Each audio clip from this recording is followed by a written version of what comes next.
in the British camp, which became the British-American camp, which is in fact the British-American-Israeli camp. That's where they are today.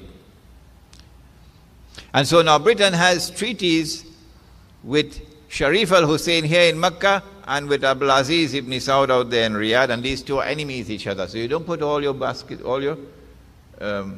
egg in the same basket, eh? British diplomacy. And then Britain worked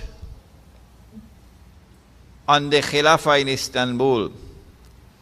The best way to take control of a country is to infiltrate the military.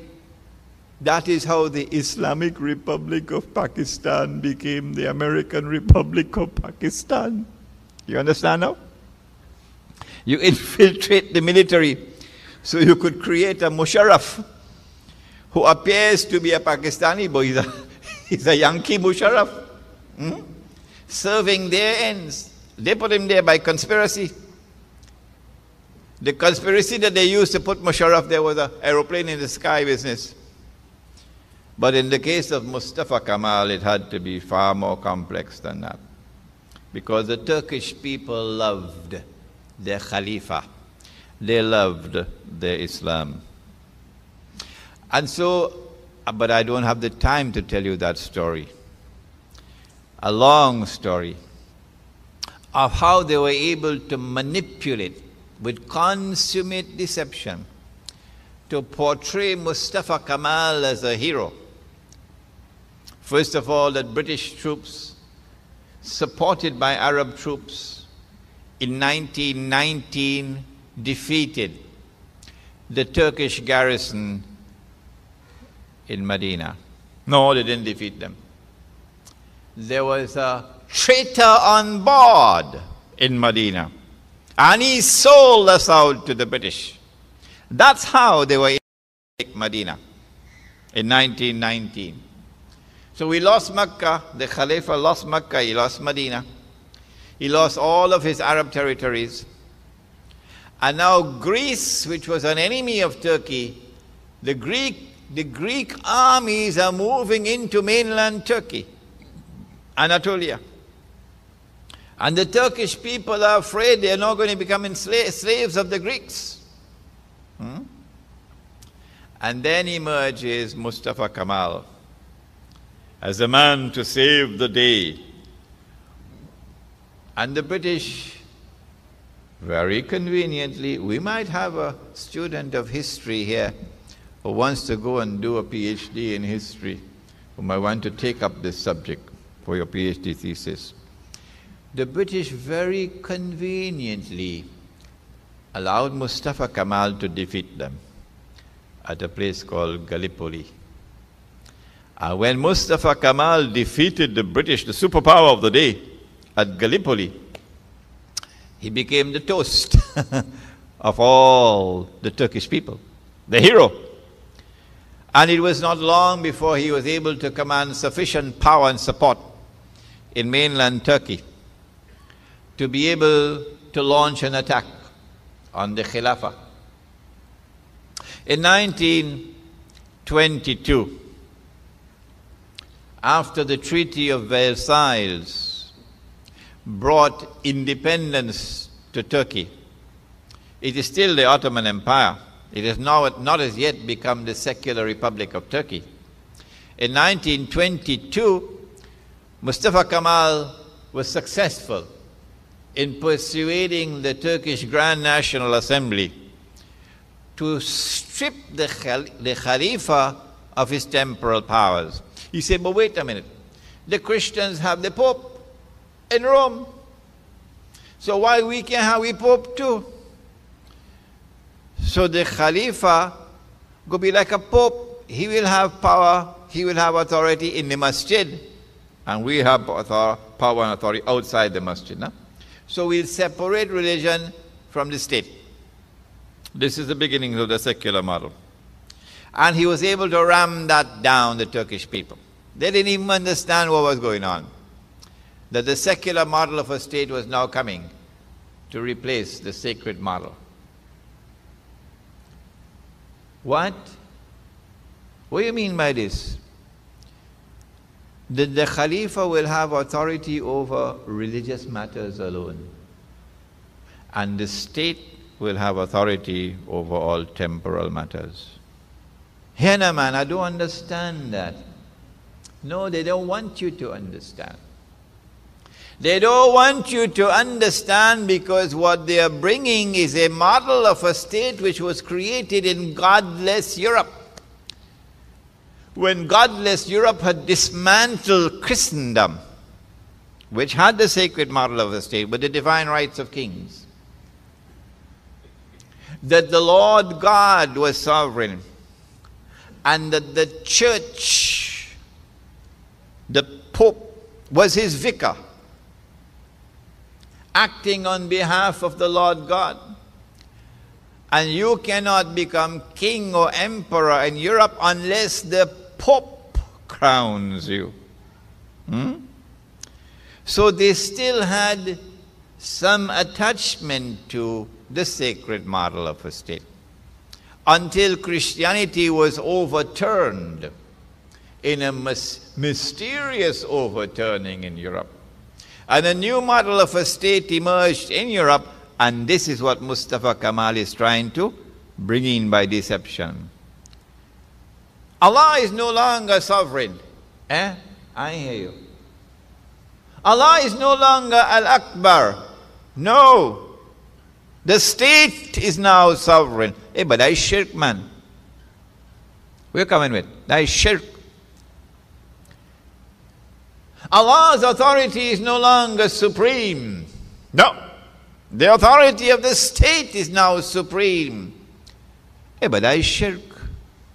Allah's law is no longer the supreme law. The law of the state is now the supreme law. The constitution, the parliament, they make the supreme law. But that is shirk. Allah could make it haram, but we could change it and make it halal. That is shirk. اتخذوا أحبارهم ورهبانهم أربابا من دون الله والمسيح ابن مريم وما أمروا إلا أن يعبدوا إلها واحد لا إله إلا هو سبحانه عما يشركون. They took their priests and their rabbis as lords and gods beside Allah.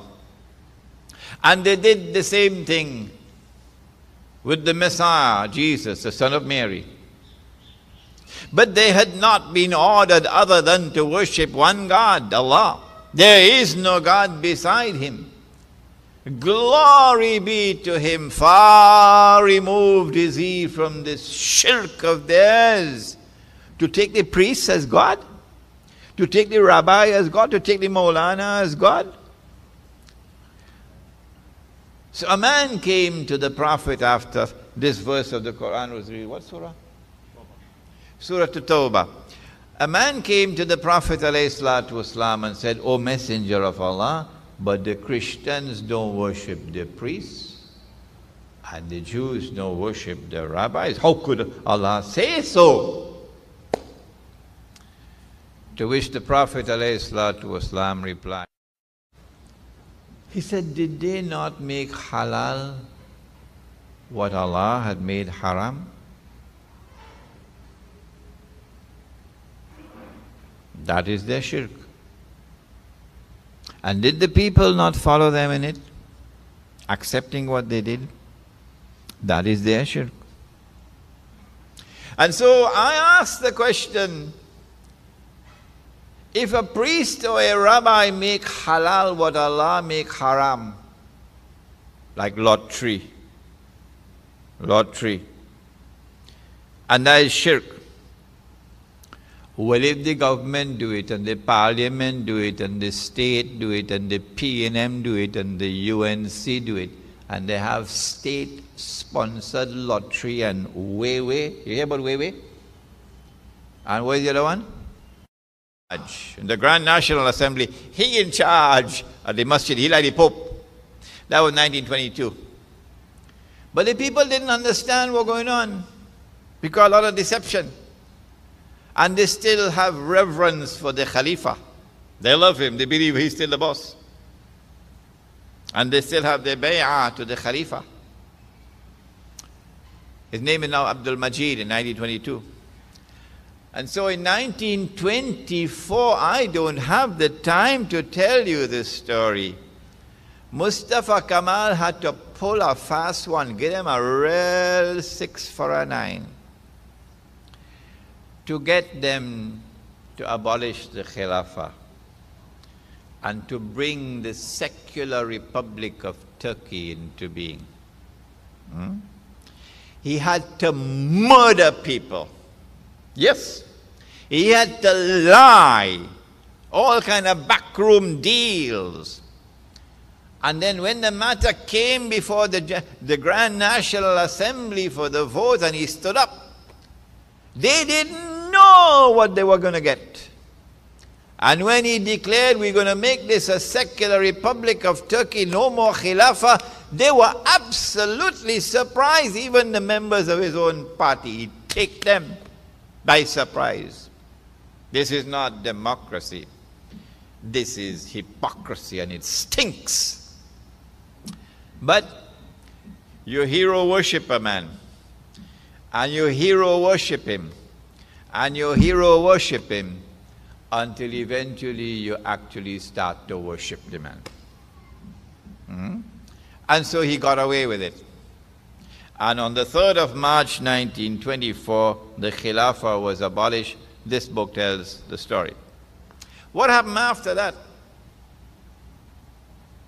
How will the world of Islam respond to the Khilafah being abolished?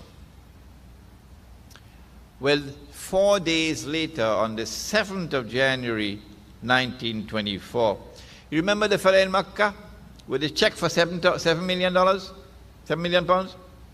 Sharif al-Hussein, he said, I get a chance now. And he decided to claim the Khilafah for himself. I am the Khalifa now. And since he controls Makkah, he controls the Haram, he controls the Hajj, he's Arab, and he's descended from Nabi Muhammad alayhi salatu wasalam, he's Hashimi. He feels, I have great credentials, but he didn't realize one thing. When you become a client of Britain, you can't claim the Khilafah unless you get permission from His Majesty's government. So he has to go to the British government and say, Your Majesty, can you kindly allow me to become the Khalifa of the Muslims? He forgot that. And when he claimed the Khilafah for himself, then Britain got angry. Because Britain's objective was not merely to break the power of the Khilafah in Istanbul. Britain's objective was to destroy the Khilafah altogether.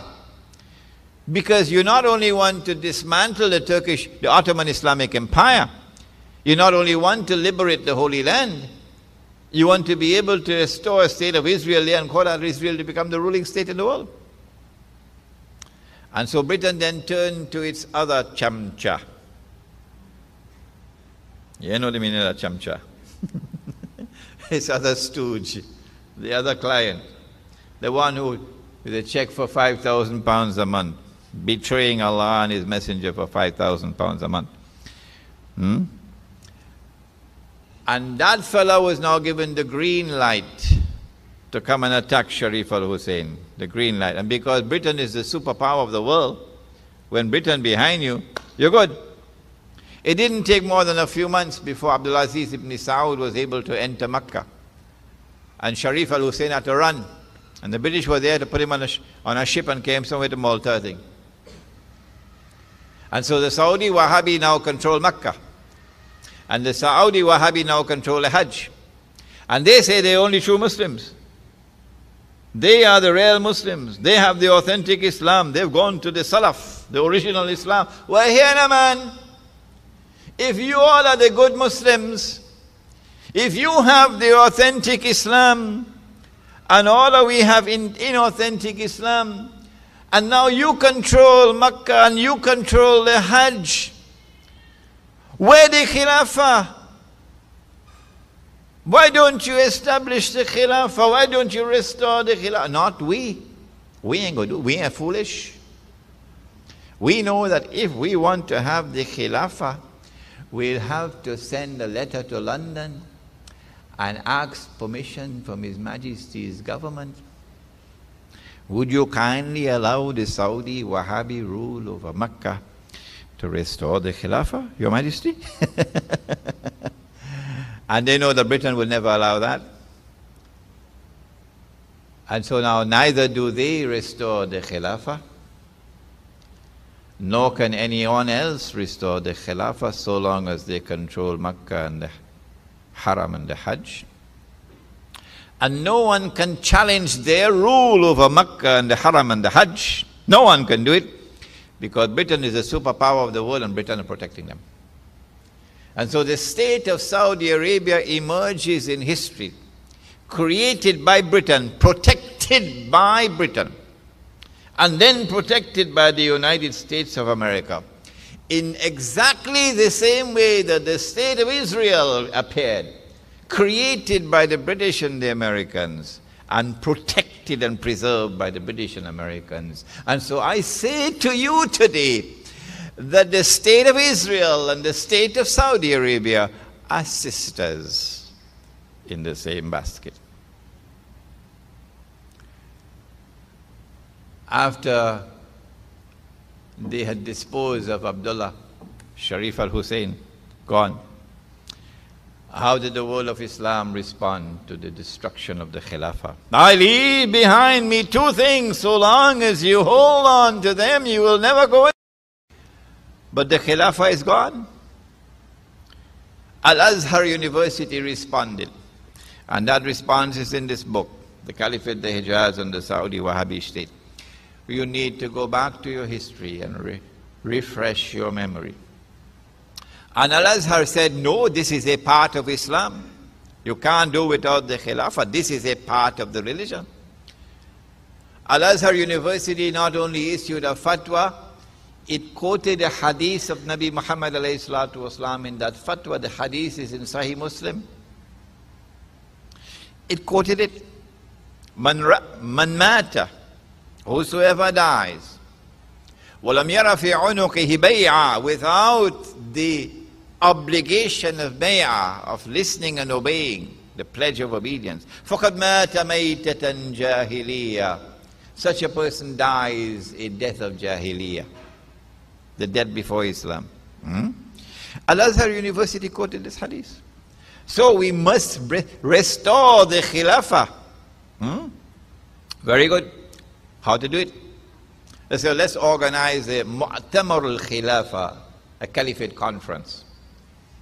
And so they're trying to organize now a Caliphate conference in Cairo, organized by Al-Azhar University. British diplomacy now enters into the field. Diabolically cunning British diplomacy to put pressure on all Muslim communities not to be part of this conference.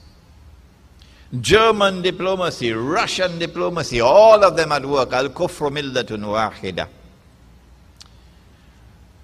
And so the most influential Muslim community in the world at that time, which was the Indian Muslim community. The Muslim community of India was the most influential Muslim community in the whole world, with the greatest and the most famous scholars of Islam in India.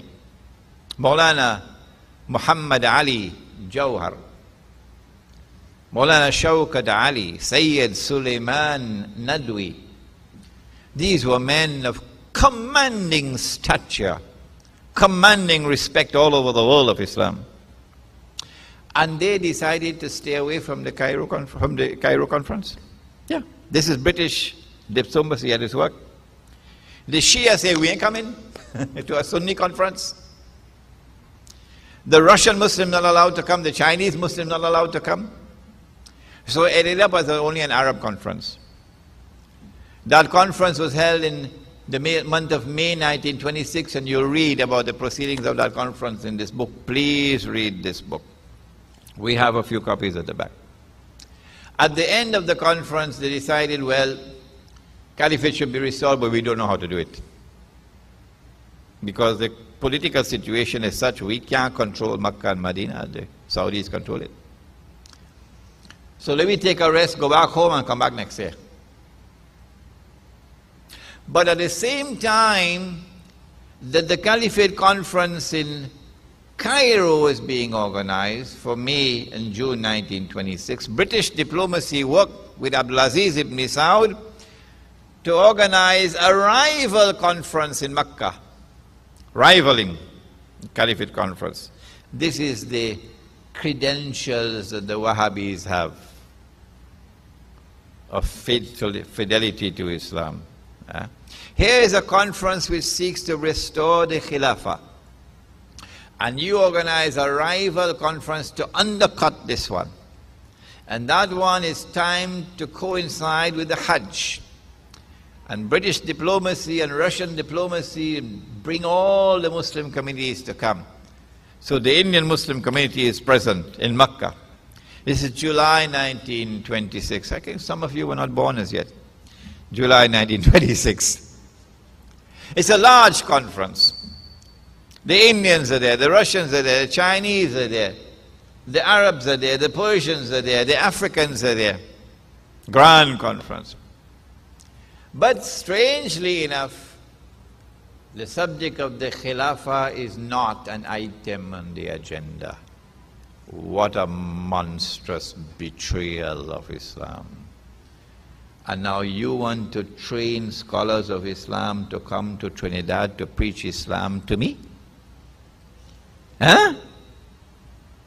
You have monstrously betrayed Islam, being part and parcel of an effort for the destruction of the Khilafah, and you want to establish institution of Islamic learning to train scholars of Islam to come and preach Islam to me? Now we are blind and we are stupid. No. The king now addressed the conference, Abdulaziz ibn Saud. And he said, well, listen, the reason why I invited all of you to come here is I want you to recognize my rule. I don't want you to wage war against me. I control the place now.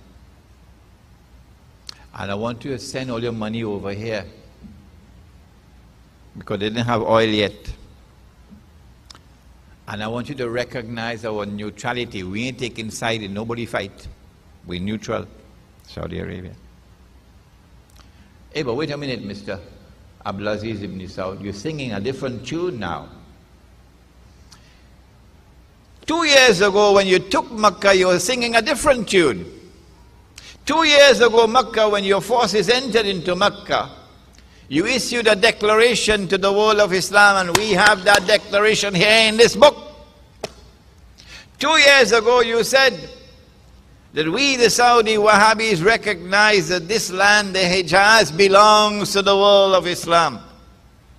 We have no authority to rule over this land. All the representatives of the Muslims from around the world must come together to establish the government for this land. That what you said 2 years ago. And now you come to sing a different tune. This is the king, eh? When the king was finished with his address, everybody quiet. The leader of the Indian delegation. In those days, you had men who were men. Men of courage, like Haji Ruknuddin Rahimahullah. Today, you know what we have. Maulana Muhammad Ali Jawhar got up, and the place silent. You could hear a pin drop. And Maulana Muhammad Ali Jawhar looked at the king and told him, get lost.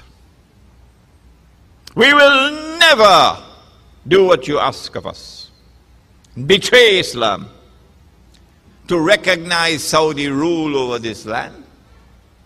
to recognize neutrality of this land. You ain't going to take sides in any conflict. No. Once that scholar of Islam stood up and spoke, nobody can say, Everybody quiet. Nobody dares to get up and disagree with him. What a people we had. 1924. And so the conference ended with a refusal of the request of the king. Yes.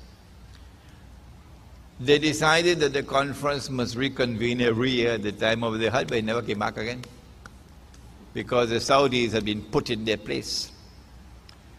Once those two conferences ended in 1924, that was it.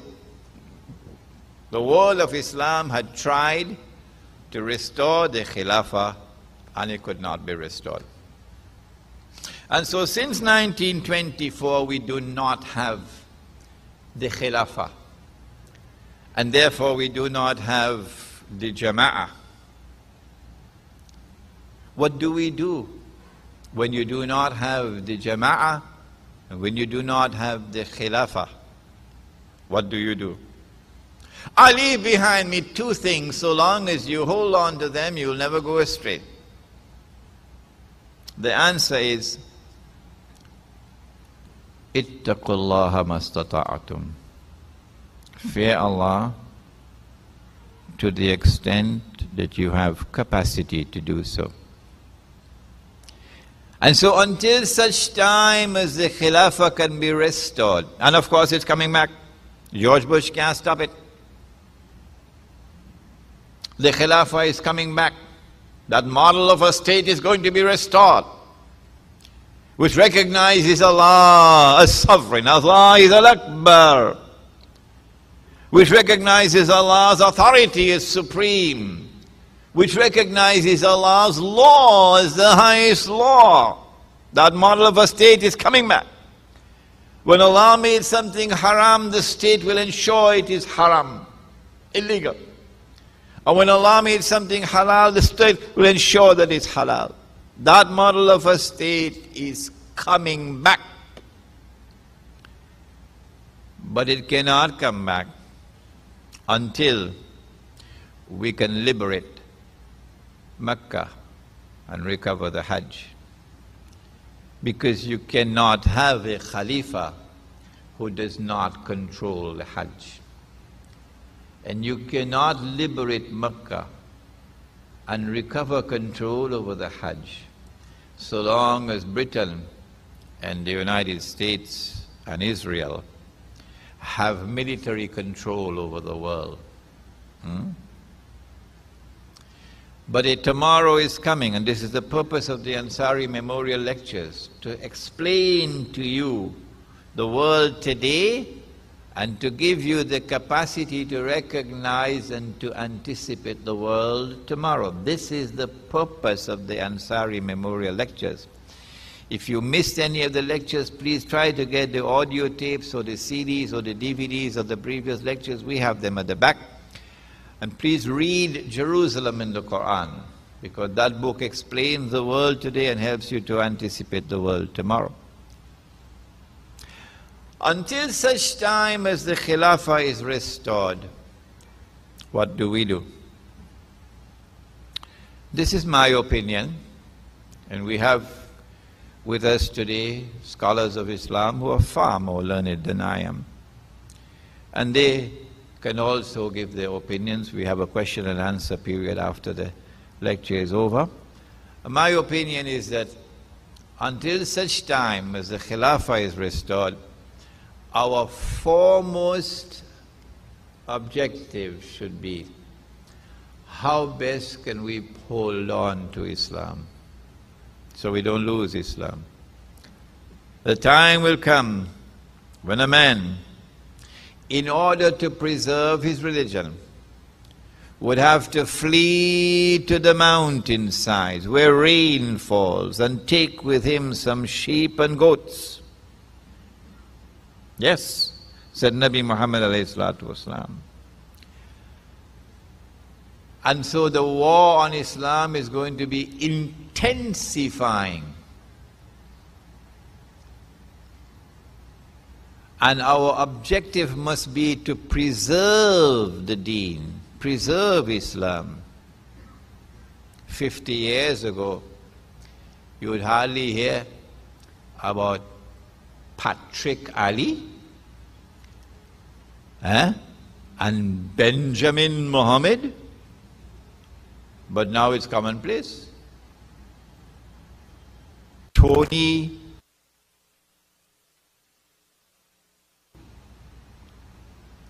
and when you say Salaam Alaikum, what is that?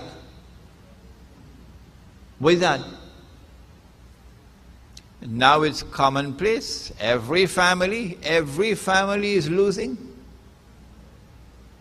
You know it. Well, then when you see this unraveling taking place, when you see money being lent on interest, you know, Haji Ruknuddin, I told you the story. 50 years ago, had a fellow used to lend money on interest, Trinidad and Cuba.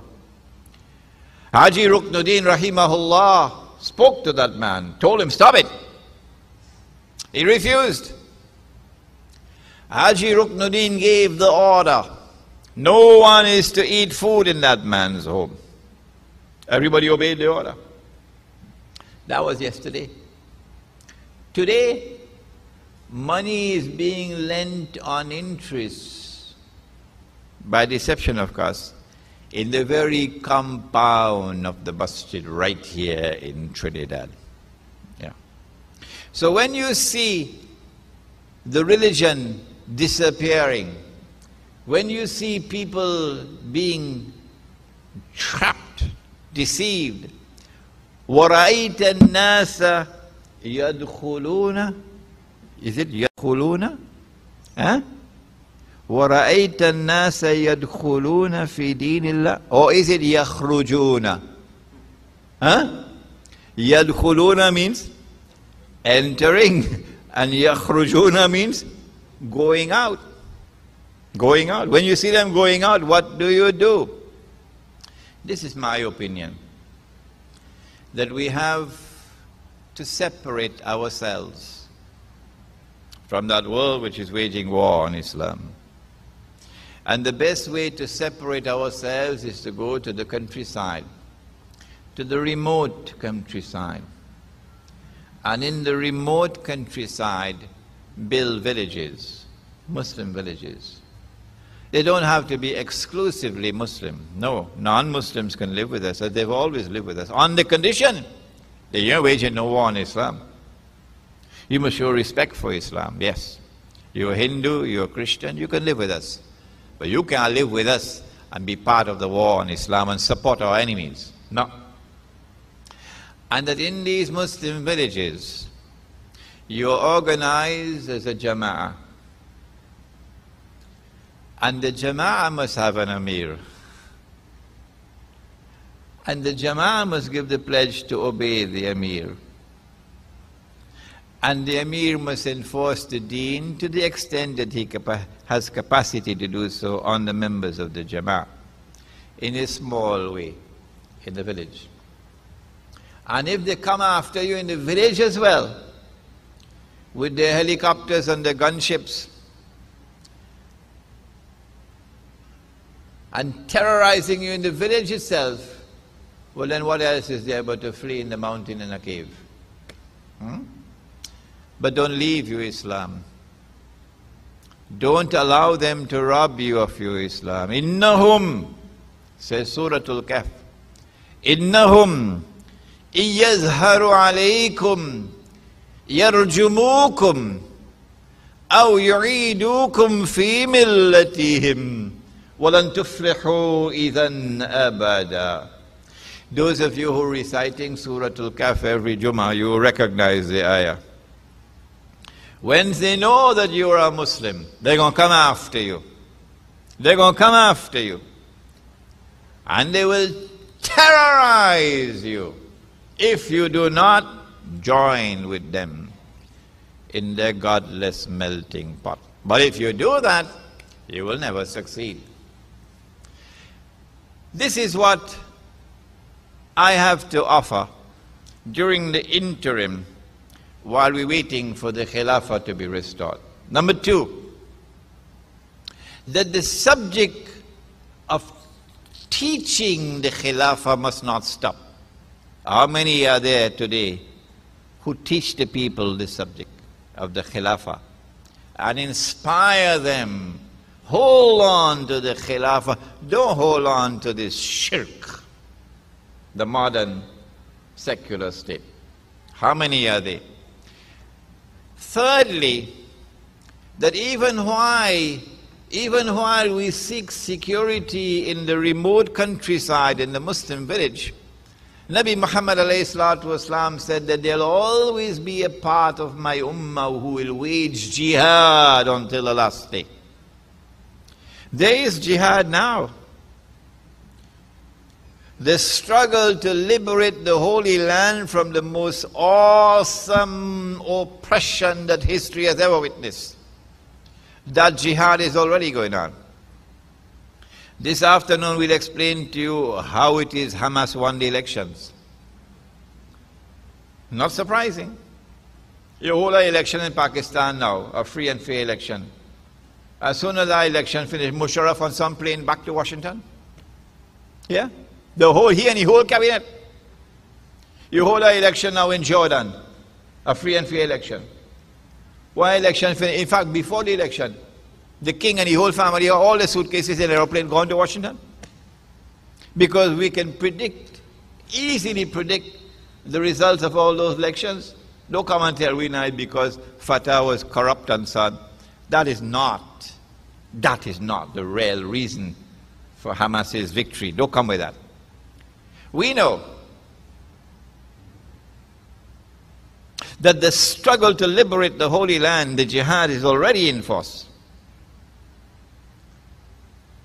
And therefore, until such time as the khilafah is restored, we have a duty to support that jihad.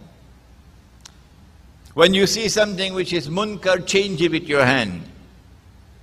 If you can't go and fight on the battlefield, then he said, change it with your tongue. Speak out. Nah, boy, if I do that, make business go collapse. Is that all the love you have for Allah?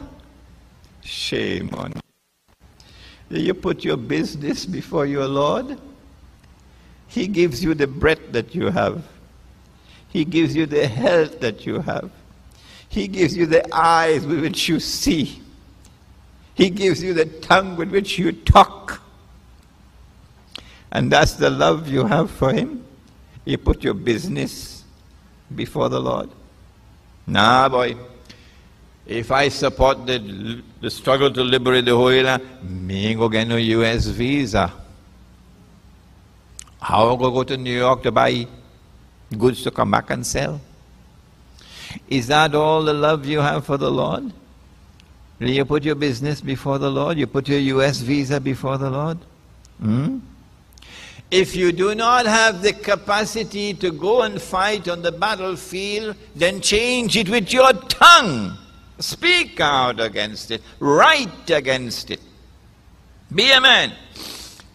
If you can't do that, فَإِلَّمْ يَسْتَطِعْ فَبِقَلْبِهِ, then at least, for God's sake, at least in your heart, you should detest that oppression. Oppression in the Holy Land, oppression in Iraq, oppression in Afghanistan. And yet we have leaders, even in this country, who support the oppressor.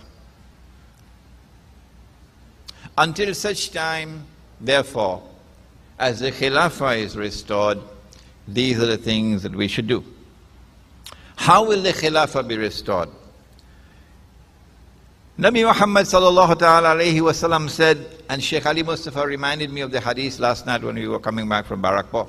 He said, even if it's the last day, even if the last day has come, Allah will lengthen that day so that a man can emerge who will have my name, and his father's name will be my father's name.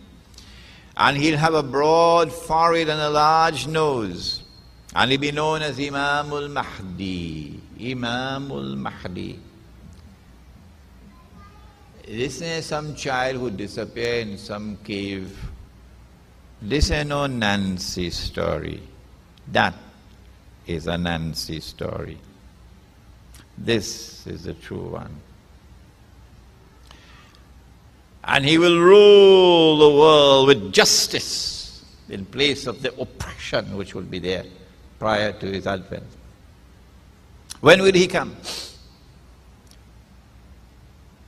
You, my audience, having listened to the previous lectures, would understand that it is Allah who chooses the time for him to come. Number two, you, the audience, will understand that the advent of Imamul Mahdi is an event, I'll use a long word now, is an event which will be contemporaneous, occurring at the same time, which would be contemporaneous with the return of Nabi Isa alayhi salam. You, my dear audience, would understand, having listened to the previous lectures, that Nabi Isa alayhi salam cannot return until Dajjal has completed his mission. It is so simple. It is so logical. Dajjal has first to declare, I am the Messiah. And people have to recognize him as the Messiah. And then he had to rub his hands and say, look at them, I'll give them a 6 for a 9. Mission accomplished. The great pretender. Only after that can the true Messiah return.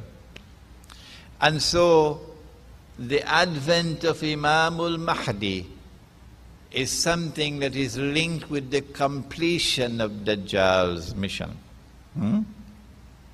Dajjal's mission, when you read Jerusalem in the Quran, you will find my opinion. And Allah knows best.